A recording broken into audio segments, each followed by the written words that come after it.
friends. So we're going to start on the trailing edge. We have wingtips, trailing edge, flaps. Still need to be done. I've set in one section here, one piece of infill here, and I'm just going to show you. So this is a 3" by 36" sheet stock in the 3/32 thickness balsa wood. And so what I decided to do was just to cut off a section here that was long enough to cover from here to here, and then again, you know, I'm trying to get the maximum yield. This might not be the way to do it, but then again, there's not a real good way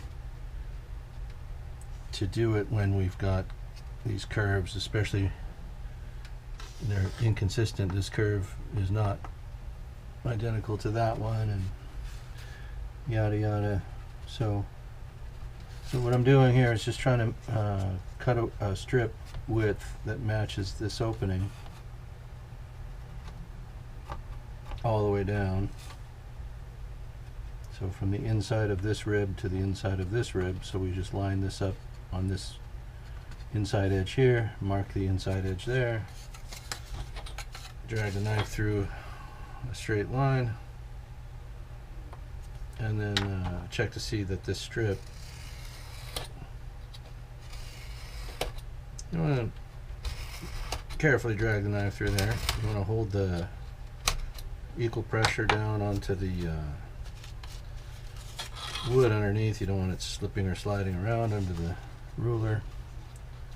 So then we're just going to come over here, see that this fits, and somehow it got skinny back here. So not sure how that happened.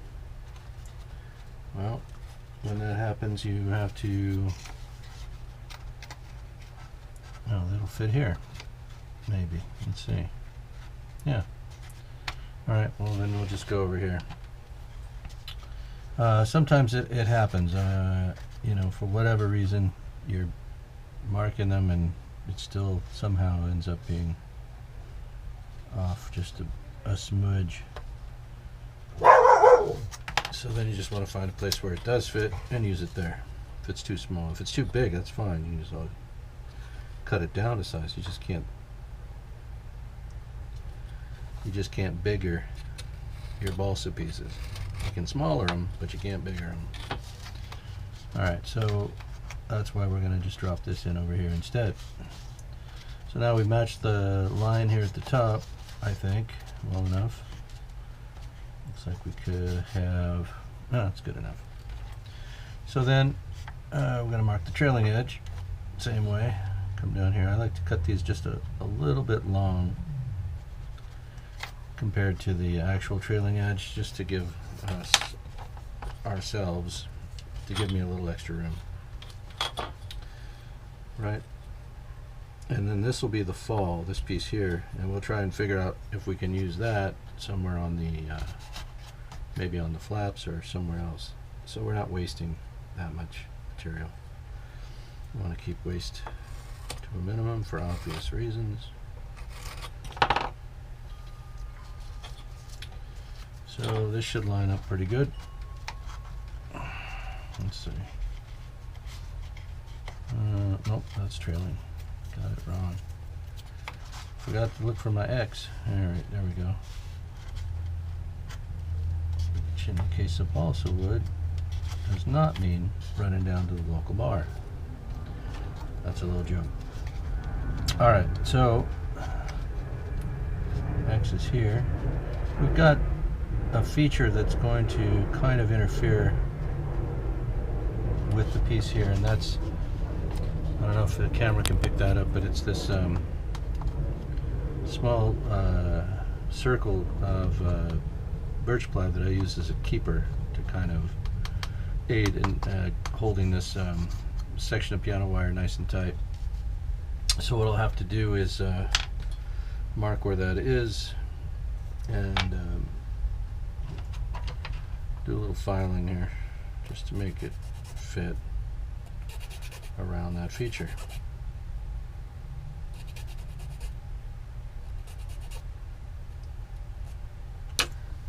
let's get a flat file here. Let's try this one. There we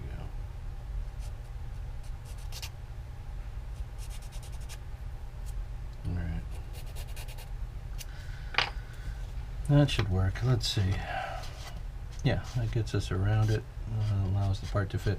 Now remember, I think on another video, which I may or may not have posted, we talk about the trailing edge here and why and the best way to chamfer this down. So what I typically do, if I were to leave it like this and just sand it down, I'd end up with the material so thin here at the back along the trailing edge that it would be easy to put a finger through it and crack it or break it. So what I do instead is I cut from the back side and just drag the knife straight down at this angle.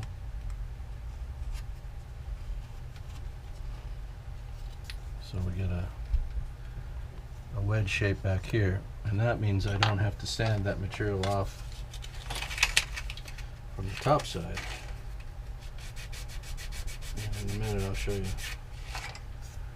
So I just do a little sanding there to get it kind of consistent. Here, let's thin it out here on this end.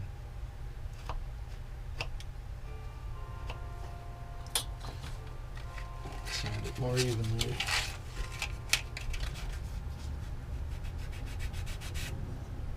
There we go. So trailing edge, chamfer, leading edge angle, front and top of the of our section. Now you can see that it drops in there,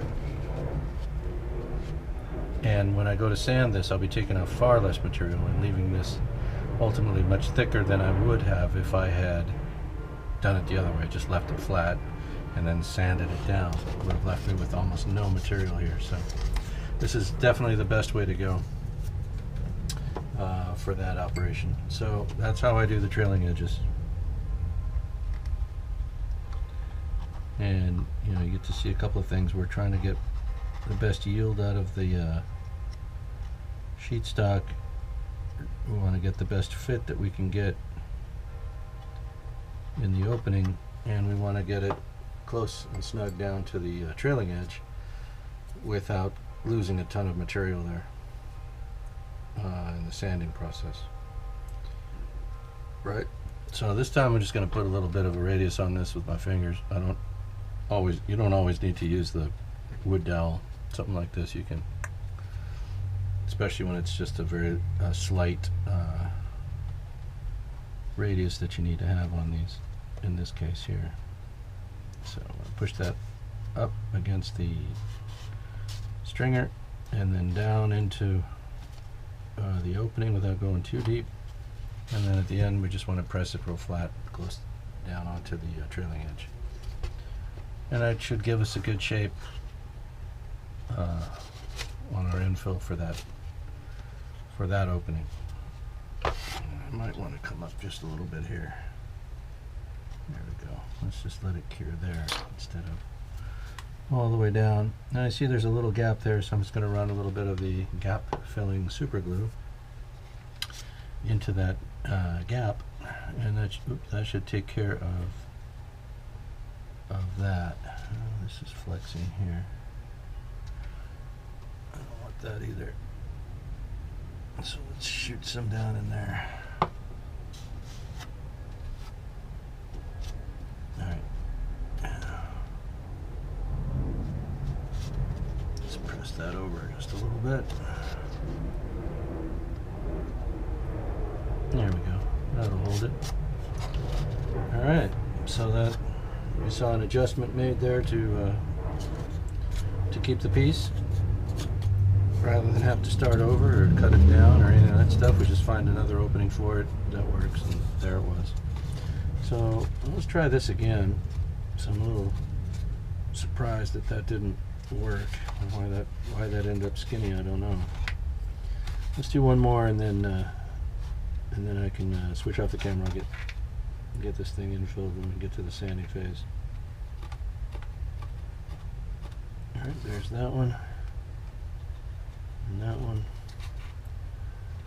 Let's see if that works. I'm actually going to cut it just a little wider this time. Go outside the line on both ends. That way I know that I'm going to have enough material.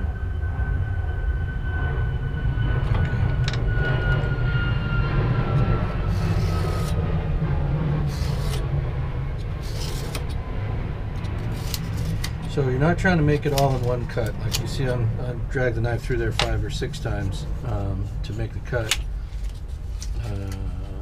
Because if you try to do it all at once, you stick the knife in there and you try to drag it all the way through, invariably you're gonna hook onto that piece of wood and you're gonna twist it in there, and you're gonna end up with something, you know, that you don't want. So, all right, let's see how that did. Here's our X marks the spot, and this time I think we got a good width here. All right, so let's do it again. We'll go to the corner, and again we just want to go right to the merge point here with this corner where it merges with the stringer and the inside edge of the wing rib. Oh, she keeps wanting to twist on me. Okay, and then mark the other inner location, which is here at the rib, at the stringer, that merge point. Make sure there's nothing under the ruler, nothing under the part you're about to slice. You don't want anything under there rocking the boat. You just want to drag the knife, especially when you're cutting with the grain this way. You want to take it real slow and use minimal pressure. Get the blade working in there before you start actually doing your cut. All right. So this is in this case we're a little bit tighter here, but that's all right. We'll mark the trailing edge where we want to cut that off, here and here. Again, leaving it just a little bit long. And we'll go past the line just a bit. Where'd you go? Here we are. Minimal pressure, drag the blade. Right, alongside the ruler there, and there we go. So that'll be a good fit once we get the edge sanded a little more. Remember, I cut it a little oversized because the last time I did this it was under. So it's better to be over than under. Not too much. Looks like we could have done a little bit more, but that's alright. Sandpaper is your friend when you're working with wood. Did we get in there this time? Still a little bit over. There we go. That's in. That's in there. All the way down. Yeah, that'll work. Alright, so now we just need to take off the bottom edge here. This time we'll work from this side.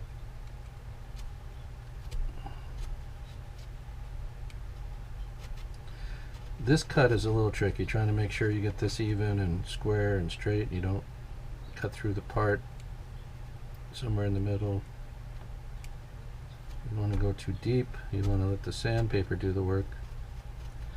But you do want a consistent flat cut. You see how that the length from here to here is consistent all the way down? You want to check the end and make sure that looks good. Come back to your sanding block and paper and just kind of evenly sand that over. You don't want to round it off too much at all. The glue will hold it down, but you don't want to have to. You want a nice consistent mating surface all the way down, as they call it. So let's go here. Run a line of glue down here. Pop this in the water for a second. I should have had it in there while I was putting down the glue line, but yeah, no. Yak, yak, yak. Alright, here we go. Let's get a shape on here. A little bit of a radius on it, not too much. Start at the top. Yeah, that's in there. And then work our way back, keeping it even pressure. Getting it into the opening, but maintaining that smooth radius. And then adding pressure down here at the bottom. at the end. And there you go. So that's how I do the trailing edges. It's a little different than the intermediate spots, just by way of the chamfering of the back edge at the trailing edge of the wing. And we'll do that on every piece here at the back. Wing tips, that's a little different. That's just laying them flat until we're all the way up to the high point here, flush with the high point with our last piece of balsa, and then we can sand in that shape. All right, thanks for watching. I'm going to finish up the infill here. When I come back, we'll be talking about shaping and sanding and getting the wing contours right. Okay, thanks for watching. Have a great day.